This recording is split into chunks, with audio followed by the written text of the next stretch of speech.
चलिए, आज हम लोग को नया चैप्टर शुरू करना है।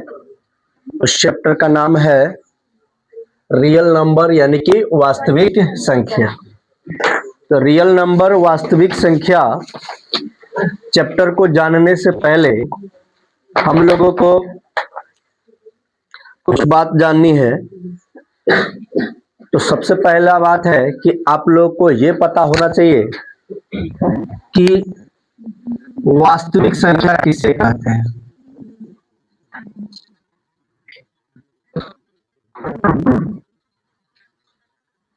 किसी को मालूम है क्या होता है?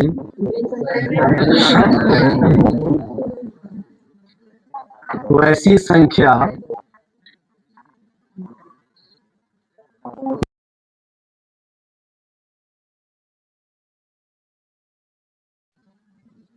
और अपरिमेय संख्या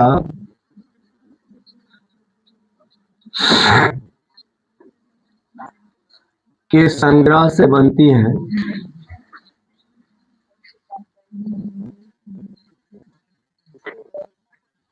उसे क्या कहते हैं? वास्तविक संख्या।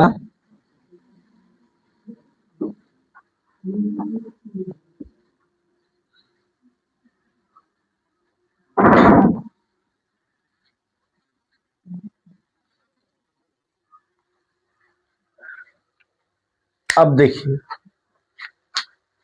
वास्तविक संख्या में हम लोगों को आज इस चैप्टर में इसे हम लोगों को दो पार्टों में बांट करके पढ़ना है।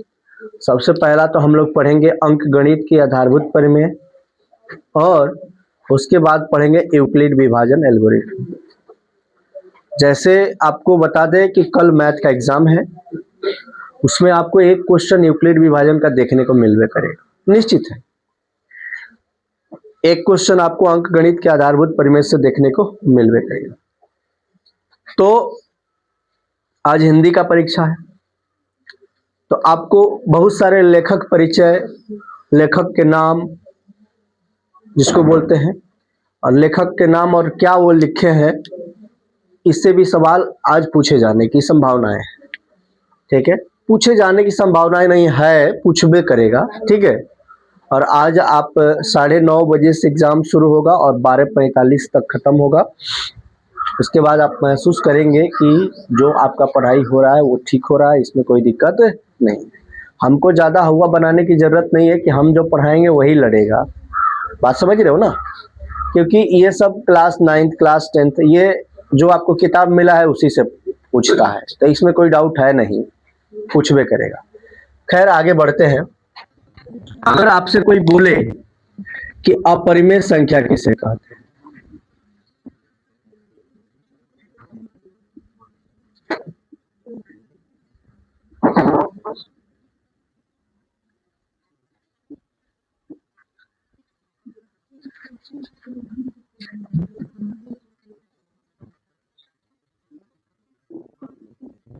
Irrational number.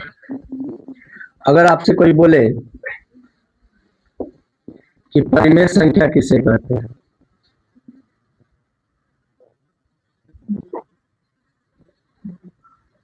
Rational number. ठीक है, परिमेय संख्या हो गया, अपरिमेय संख्या हो गया। अगर कोई पूछे आपसे कि सम संख्या किसे कहते हैं,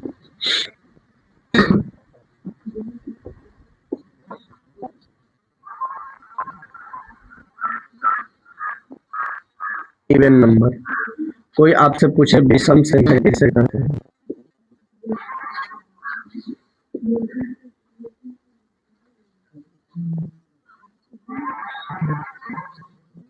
ओड नंबर। कोई आपसे कहे कि भाज्य संख्या किसे कहते हैं, कोई आपसे कहे अभाज्य संख्या किसे कहते हैं,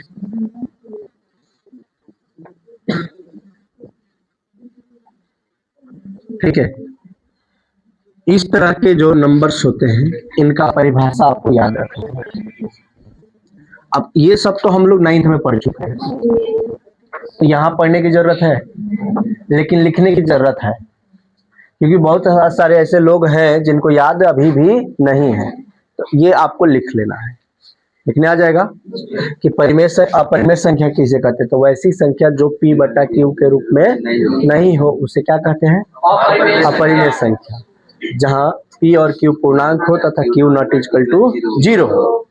उसी प्रकार से अपरिमेय संख्या हो गया तो परिमेय संख्या का बोलेंगे। फिर आपको सम संख्या का बोलेंगे, वैसी संख्या जिसमें 2 से पूरा पूरा भाग लग जाए, चाहे जिसके इकाई अंक पर 0, 2, 4, 6, 8 हो, वो सब सम संख्या कहलाता है। तो अगर आपसे पूछा जाएगा कि 0 कैसी संख्या, तो 0 भी सम संख्या है। कैसी संख्या है, क्योंकि देखिए सम संख्या के परिभाषा में आ रहा है कि जिसके इकाई अंक पर 0 हो, 2 हो, 4 हो, 6 हो, 8 हो, सब क्या होते हैं, सम। तो 0 भी तो सम में आ रहा है ना जी। तो याद रखिएगा 0 भी क्या है, एक सम संख्या। अगर विषम संख्या का पूछा जाएगा तो वैसी संख्या जिसमें 2 से पूरा पूरा भाग न लगे, या जिसके इकाई अंक पर 1, 3, 5, 7, 9 हो, ये सब क्या कहलाते हैं, विषम संख्या। अगर कोई आपसे पूछता है कि भाज्य संख्या किसे कहते हैं, तो वैसी संख्या जिसका 1 से अधिक गुणनखंड हो।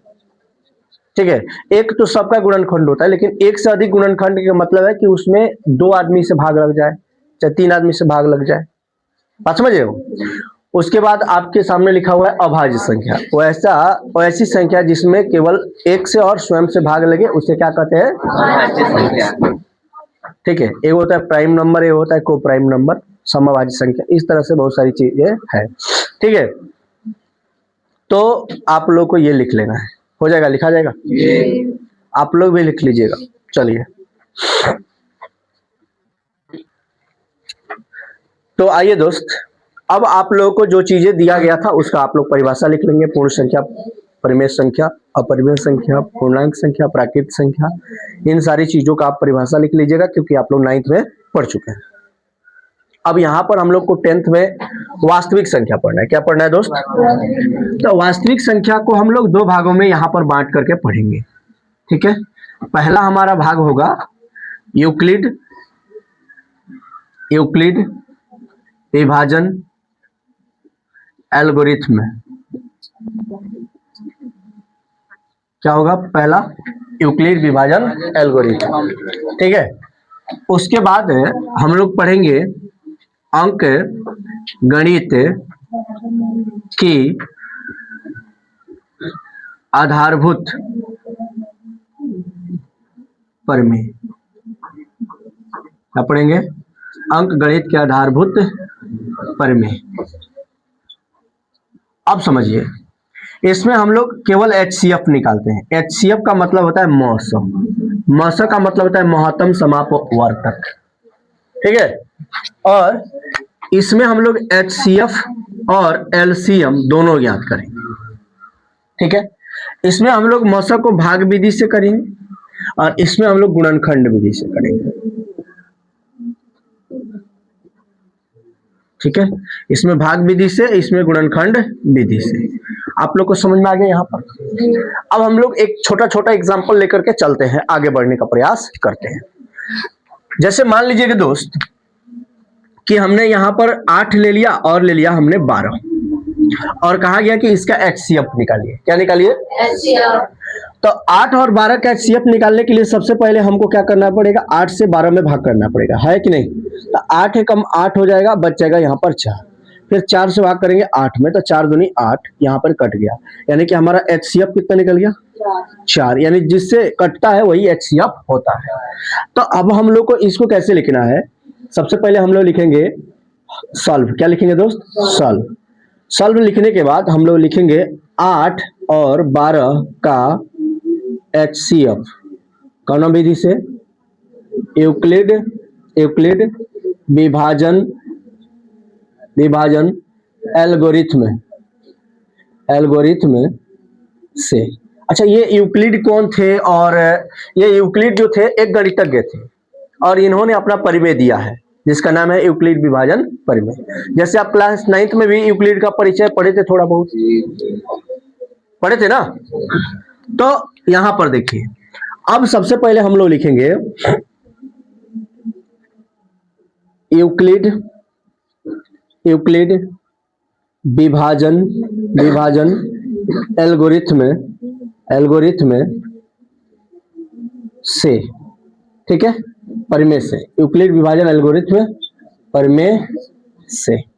अब इसमें क्या होता है, a बराबर बी क्यू प्लस आर होता है। क्या होता है दोस्त, a बराबर बी क्यू प्लस। अब यहां पर a बराबर बी क्यू प्लस क्या है, ये भी थोड़ा सा जानना जरूरी है। अच्छा, इसको सॉल्व करके तब इसको बता दे, क्या दिक्कत, कोई दिक्कत है जाएगा, ये बता दूंगा कि क्या है, पहले इसको सॉल्व कर ले। चलिए देखिए, पहले खैर केवल समझा रहे हैं। अब जैसे इसको हम लोग बोलते हैं भाज्य, क्या बोलते हैं, इसको हम लोग बोलते हैं भाजक, भाजक, इसको हम लोग बोलते हैं भागफल, भागफल, और इसको हम लोग बोलते हैं शेषफल। ऐसा कुछ जानते हैं आप लोग, भाज्य बराबर भाजक गुने भागफल जोड़ शेष, होता है ना ऐसे, भाज्य बराबर भाजक गुने भागफल, भागफल जोड़ शेषफल, शेषफल, भाज्य बराबर भाजक गुने भागफल जोड़ शेषफल, होता है ना, ये वही है, बस समझ रहे हो ना। अब आपसे मैं पूछ रहा हूं कि ये बताइए कि ये अगर आपको समझ में आ गया हो तो इसको हटा सकते हैं, ये क्या है, अब तो समझ में आ गया होगा, भाज्य बराबर भाजक गुने भागफल जोड़ शेष। क्लियर, कितने लोगों को ये बात समझ में आया, ठीक है, हाथ नीचे कीजिए। अब देखिए इसको हम कैसे सॉल्व कर रहे हैं। अब एक मतलब हो गया भाज्य, भाज्य का मतलब होता है जिसमें भाग किया जा रहा है, 12 बराबर BQ का मतलब होता है भाज्य बराबर भाजक जो भाग कर रहा है, और Q बराबर अभी बताया भागफल, यानी जो प्राप्त हुआ हम लोगों को भागफल के रूप में, और बाकी क्या बचा, शेष। दिख रहा है आप लोग को, यानी कि 12 बराबर 8 गुने 1 प्लस में 4, और इस तरह से लिखने के जस्ट बाद लिखेंगे यहां R not is equal to 0। सच सच बताइए, R का मान 0 है क्या यहाँ, नहीं है। तब अब ये जब तक 0 नहीं आएगा तब तक आगे बढ़ते चलेंगे। फिर लिख देंगे यूक्लिड विभाजन एल्गोरिथ्म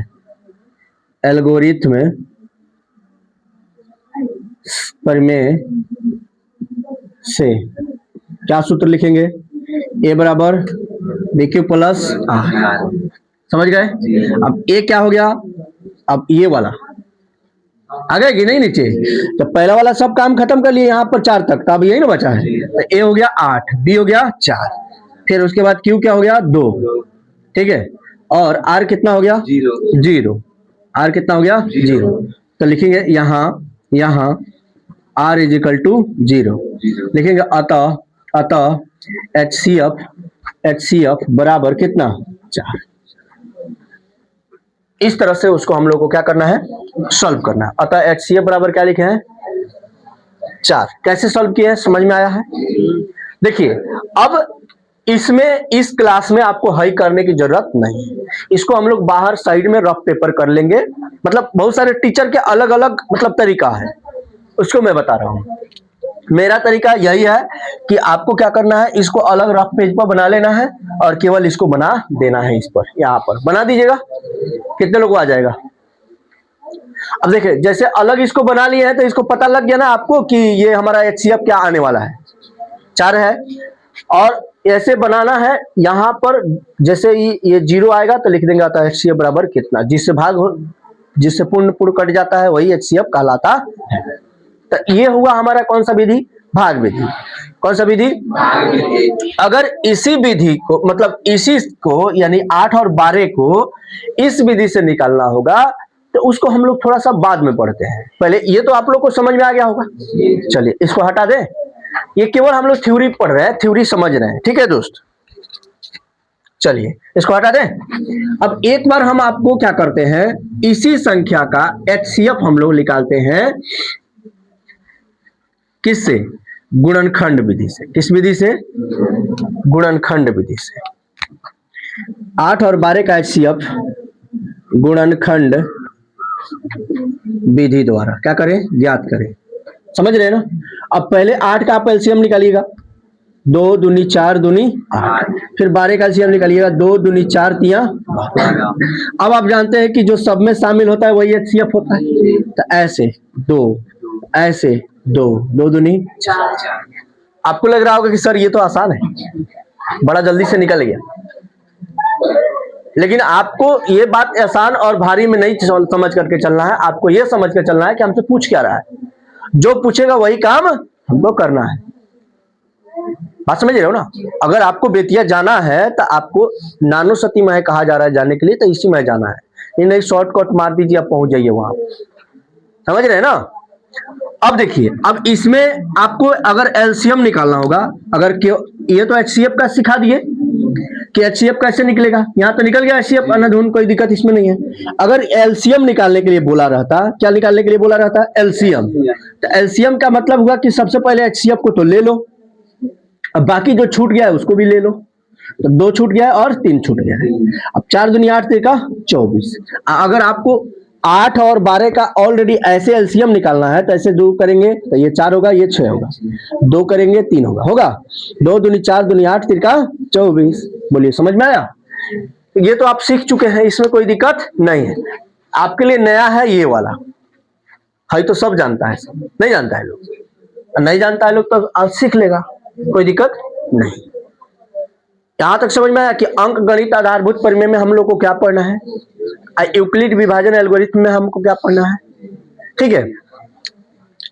अब देखिए, यूक्लिड विभाजन एल्गोरिथम में जो a बराबर बी क्यू होता है ना, a बराबर बी क्यू प्लस आर, ये होता है 0 बड़ा बराबर r और बड़ा जो है b होता है।